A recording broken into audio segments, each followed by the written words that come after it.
go ahead and bring it back. What are some of the barriers that you anticipate if we are living in this spiral vortex of glory? This is actually phase 5, which is heaven. So, if we are in a phase 4 institutional stage and we are trying to engage lostness and mobilize leaders in a phase 1-2, what are some of the barriers that we're going to face? What did you guys come up with? Authority? What do you mean by that?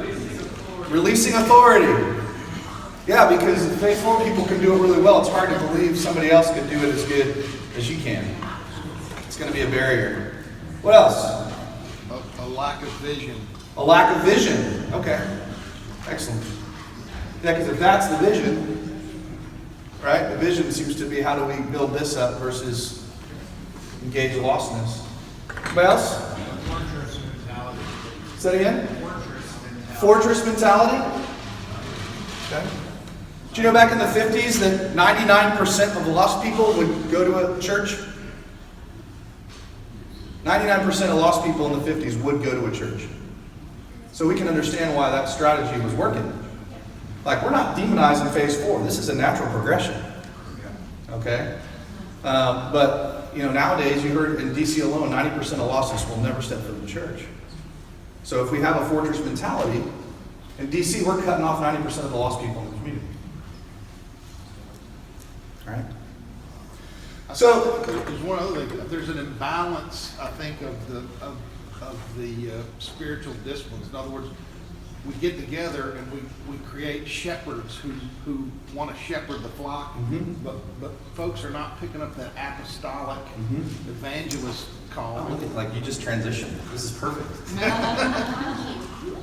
Yeah. And I want to just stress that this is inevitable. Like God's behind this, okay? Like we can't stop this. This is churches, it's organizations, mission organizations, institutions. I mean, no place left is going to be in phase 4 at some point, okay? This is just the way it works. And so we're not speaking bad of phase 4. We celebrate it because God did it. But the question is, how do we go from a phase 4 context and engage and mobilize in phase 1 and 2?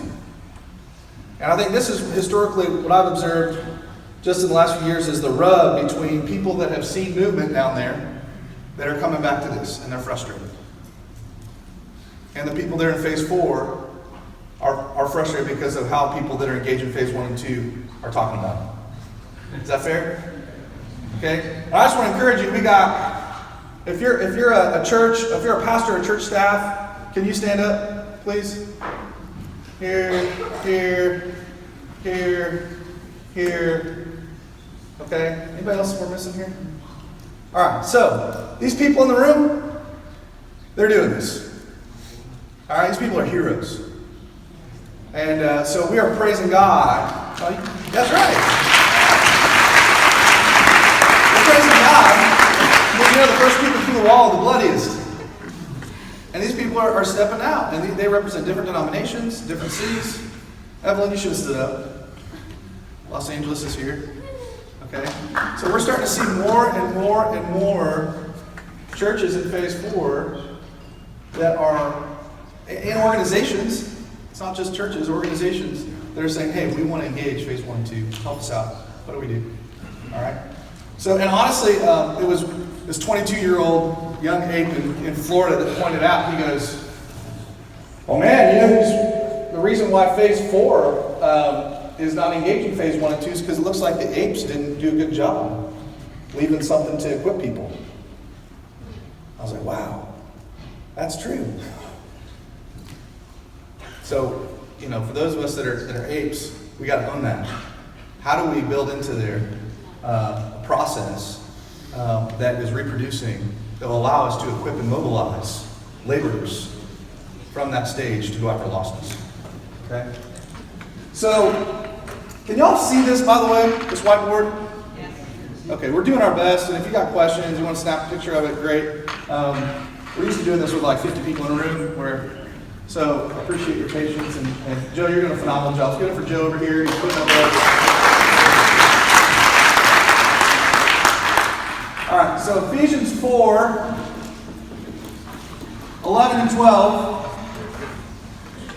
we see that God has given to the church apostles, prophets, evangelists. You can finish the statement for me. What's next? And teachers, okay? And He's given these to the church to equip the saints for the work of the ministry. And so we don't agree with ourselves here. My brother Chuck over here is an apostolic shepherd. So we disagree with ourselves here, but it helps us for illustrative purposes. When it comes to the kingdom of God, apes are thinking expand, new people, new places.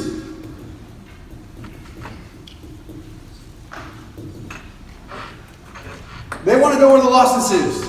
That's how they're wired. All right? Whereas shepherd teachers are thinking depth. We care about that how the kingdom that's expanding is healthy. That's a good thing. All right? And historically, there can be some tension between these two because apes can go out to the pastor and say, hey man, why are we going after lostness? What's going on? Or they're sitting in the pews and they're bored. And there's not a lot of room for them in the kingdom right now, as far as in that stage 4. Unless they're overseas. So you'll find a lot of them in campus ministries that are heavy on evangelism and discipleship. You'll find them in work that's more out on the front edge. But a lot of them don't have any authority to start churches. So, the ministry gets cut off.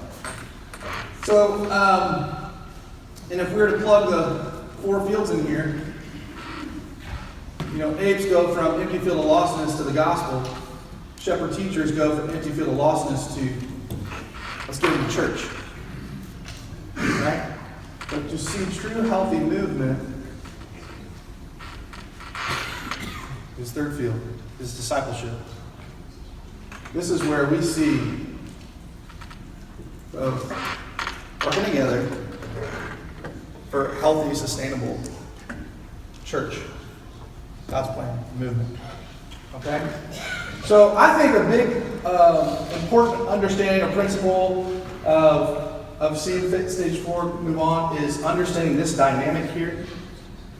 And because what we've learned to do is, as we're learning and failing forward, we've learned a lot from failure and we still are.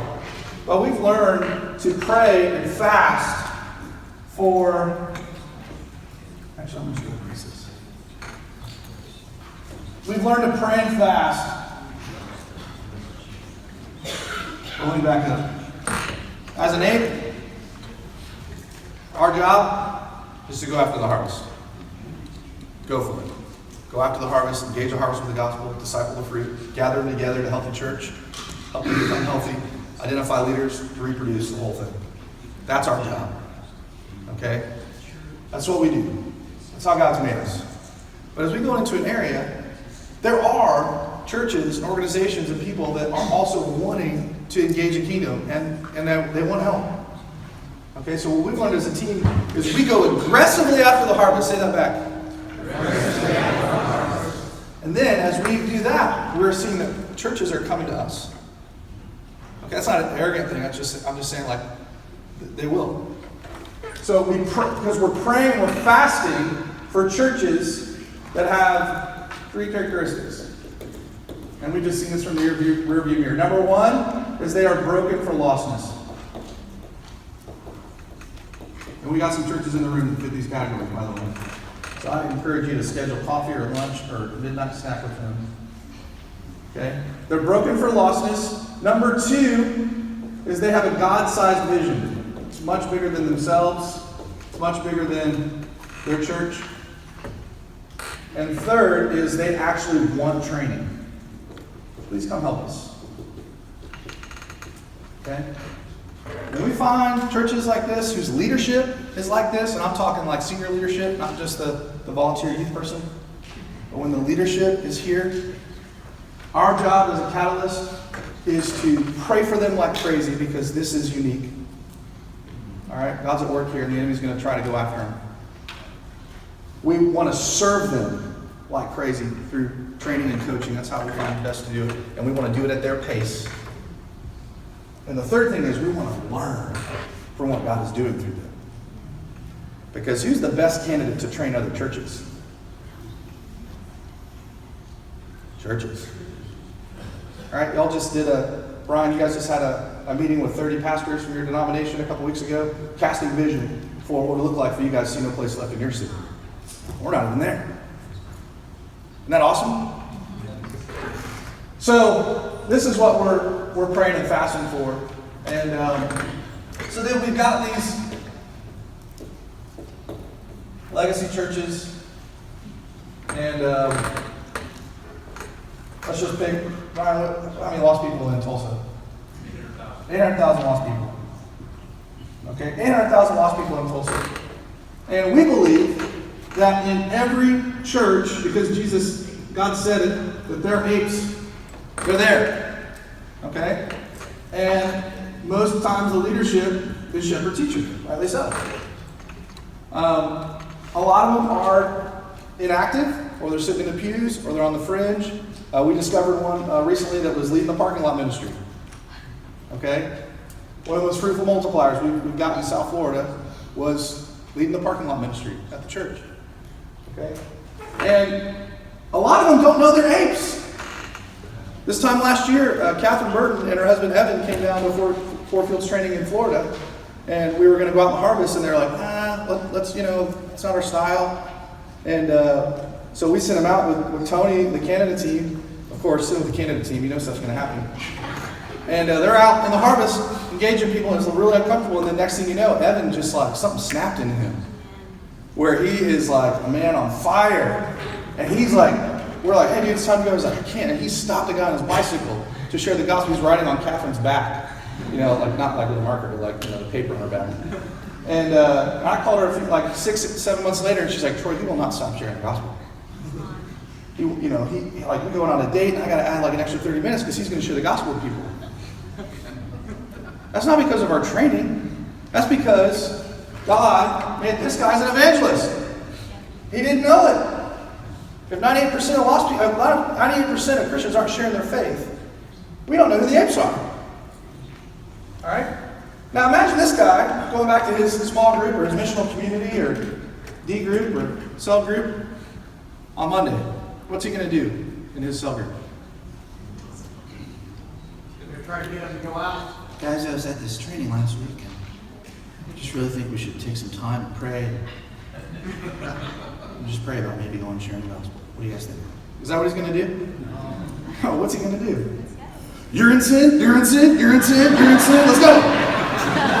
Great Commission, let's get out here, let's go. Come on, what's wrong with people? I've been doing this for 5 minutes. Why don't you catch up? In fact, I got coffee scheduled with the pastor on Wednesday. You're going to sit down with the pastor. I see in the Bible we're supposed to make disciples, and I want to serve you, Pastor. How can I help? Is that what he's going to do? When's the last time you made a disciple, Pastor? You see the Great Commission here? We're in sin. Right? So, we got to know, I think our role is number one, is to find these guys. And a lot of them don't know their apes. And then we got to know what to do with them. We got to disciple them. So what if we were to go to a church that said this, that had a vision for the community, and say, hey man, guess what? The labor force is sitting in the pews, get out in the harvest. Let me serve you as an ape. Let me serve you in that way to help you. Find these leaders, raise them up. And you guys can do this. We believe you guys can do this. All right? And then so once you find the apes, who do you think is best qualified to disciple them? Shepherd teacher or an ape? All right. But this is what happens is you put the shepherd teacher over. Oh man, that shepherd teacher's not going out in the harvest. I don't respect that guy. All right, they need to be discipled by an ape. That's where we want to come in and serve them. And then as we disciple them, because I don't know about you, but I remember when I learned that I had a teaching gift, and I first started teaching. Wow, it was rough. So the same thing here, man. These people, like, they want to learn how to make disciples, but they don't know what they're doing. They need help. They need to be discipled. So we disciple them with some simple biblical tools, modeled in the harvest, help them get out there, and they begin to see the kingdom multiply. And this becomes a ministry of the church. We got Awanas, we got choir, we got Sunday school. Oh, by the way, we have a movement ministry. Right? So then, these people, and then we got stories coming from the pulpit about what God's doing, because this is a ministry of the church. And they're beginning to see the 800,000 engaged. And then these people can go back in and grab, because they're still members here. They say, hey, why don't you come out with us? All right? Because they're hearing what God's doing, and some people are getting lit up. All right? They begin to see the kingdom multiply. That'd be awesome. Now we're going to hear at the World Conference from Ryan about what God's doing through Tulsa. We're learning as God's rolling this out in a number of churches. So then the $1 million question is, well, the zero budget question is, how do we get from here to here? Right? Don't you want to know? Because that's it. I mean, we're just like, oh, okay, how do we do that? Well, what we've discovered, and this is not the only way to do it, but we've seen enough track record in enough cities, in enough different churches and denominations, is the counterintuitive 3-touch training helps us find and form these catalytic teams that will engage the harvest, disciple the fruit, and be able to train others to do the same thing. And so I've written it over here so you can see it, but I'm gonna write it out. So the 3-touch training, and this is one of the key things Jeff noticed when he came back to the States. After seeing movement over in India, comes back to the States. There are a few tweaks he observed that was really helped as far as roll this out in the U.S. And one of them is that it takes 3 touches. It takes three reps or 3 exposures, 3 rounds, which as Americans, we hate that, right? It's like, just tell me it, I got it, I'm going to decide if I like it or not. And then it's like, no, for paradigm shift, for reasoning, it just takes 3 touches. And so here's how we've been rolling this thing out. All right? It's a combination of an event training followed up with a weekly rollout. What I mean by weekly rollout is you mean, hey, over the next 6 to 8 Tuesdays, we're going to meet from 6 to 8 p.m. and we're going to go through the commands of Christ. That's what I mean by a weekly rollout. Okay? So it's a combination. That is a touch. Sir. Ask you to slow it down just a bit for the other speakers. Man. English. Sorry. Okay, well, there's a video. We're going to send everybody. All right, do my best. So we got an event training. It's about 8 hours, which we're going to model for you today and tomorrow, so you know what to do. Plus the weekly rollout, where it's just we're going through the commands. So 3/3 group, okay? And the event training, it helps provide the tools, but what it really is, it's a filter. We're seeing who are the people that are in the area. Because the best way to train and roll it out is weekly, is take them out in the harvest and do this. But a lot of times, if you're going to a city, you don't know who the laborers are. So an event training will draw them in. They find out about it. Okay? And there's people that we even know existed in the city. It pulls them together, you give them a concentrated dose of tools and training, and then you get to sit back and watch and see who does something. Because that's what we're looking for. Jesus filtered. We're going to see that later on in the week. All right? So this is our filter. 3/3 is our filter. So then we'll come back 2 or 3 months later, and guess what we'll do? Any guesses? An event training plus weekly rollout. But here's the difference, okay? Over here, we're going to model this so that the catalyst coming in is doing 100%, and the locals are watching. They're participating. When we come back for the second time, we're coming in for an assist, where half or more of the training is local. So like Second Touch in Tulsa, 80% of the trainers were from Cedar Ridge Christian Church. They were up there doing this. And guess who we picked to train with us? We were like, give us your best speakers. Give us your smartest people. Now, they could have been the best speaker and the smartest people. What's our filter? Did they do this? And we built into our training, they have to stand up in front of everybody and share a story from the harvest. So if they're training them on a story from the harvest, they're going to look foolish. Well, I thought about doing this. Right? So this is who we're seeing who's doing it. So 2-3 months later, we'll come back, do another round, event plus weekly. This time, assist, and then we'll come back 2-3 months later, and we'll do the same thing.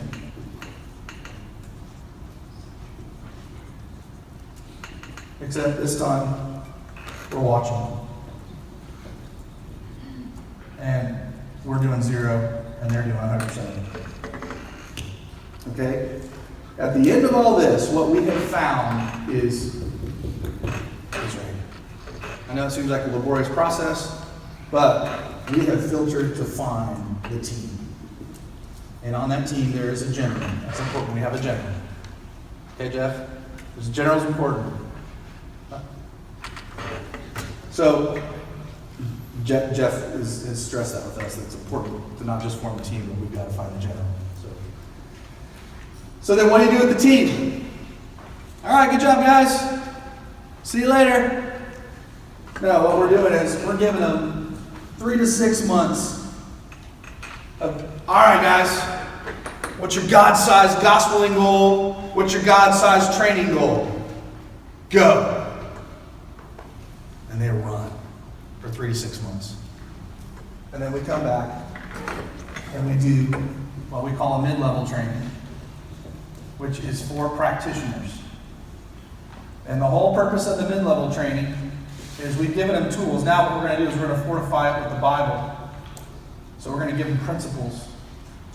And then we're also going to help them solve problems so they can learn to get unstuck. And that will just launch them forward. Okay? So this is how we've been doing this. And I think last year, by God's grace, we saw 31 teams in 31 cities established in North America. And the majority of them are volunteers. And we're able to pull people from different cities. There's people from Tulsa that flew on their own dime to Pittsburgh with people from Kansas City, Canada, other places to go and swarm train in that city. Okay, so it's a volunteer movement.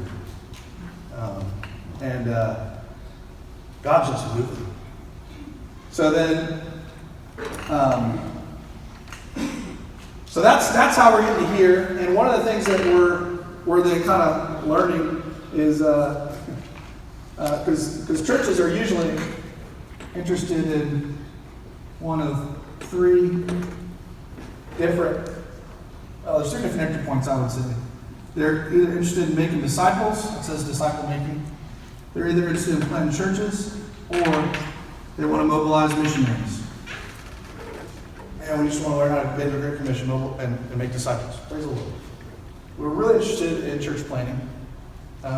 Or God's really burdened us to mobilize, like in Tulsa, hey, we want to send 50 units to India in the next 10 years. All right. Most disciple making, they have got passion, but they don't have tools. They don't know what to do, and it usually costs money. Church planting strategy is usually shepherd driven. All right? It's not apostolic, it's not ape driven, and it usually costs at least 10 grand to get started or be part of a cohort. So it's cost prohibitive for any church that doesn't have a 6-figure budget. Or 7-figure budget. And mission mobilization, sadly, a lot of the missionaries that are being mobilized full-time overseas do not know how to make disciples or start churches. So, since in the Bible we see that disciple making leads to church planting, Acts 15 leads to missionary mobilization, our process for Fields accomplishes the same thing. It allows for that. But we're able to parachute in because most of these guys are saying, hey, we want to make disciples. All right, we'll help you. We'll serve you at disciple making. And what we're observing is as they obey Jesus in this, he begins to expand their vision for church planting, the missionary organization. Cedar Ridge said, come teach us how to make disciples. We have a vision to see 1,000 new disciples. Okay. So we came in to try to serve them at reaching their 1,000 disciple vision. And then Second Touch, we discovered they got a vision to mobilize 50 units to India. They're like, you think this is connected? I'm like, yeah. And they helped us actually launch within churches what we're calling the church planting residency, where they're taking 4 fields. And we've got, 4 of them now in the U.S.? 0 budget, mostly volunteer-led. Where it's a 2-year process where people can go through and churches are mobilizing their own church planters and their own missionaries. And I think we have, right now, so this is where this goes. It just has kind of happened. We're learning from them. But I think we have 44 residents right now in the 4 churches. And these are, I think Brian, they had one girl that's like, I want to go to India. And they were going to send them to us in Florida. And I was like, man, I really believe you guys can do this. Let's figure this out. And so then they're like, okay, we're going to launch a residency in our own church. And instead of one gal saying, I want to go, they have 12. They're like, we want to go. So now, see, so let this blow your mind. There are churches in phase 4 that are reaching their own city, training other churches. They're training and mobilizing their own planters, and they're training and mobilizing their own global missionaries. Isn't that awesome? Yes. That's God's heart. And if you look back at the churches and actually see, that was what they did. Ephesus, all of Asia, 2 years, no place left. Pisidian Antioch, their whole region, no place left. Thessalonica, Illyricum, Macedonia, Achaia, no place left. The church is plan A. And not all of them want to do this, but the ones who do, man, we want to serve them and release the kingdom.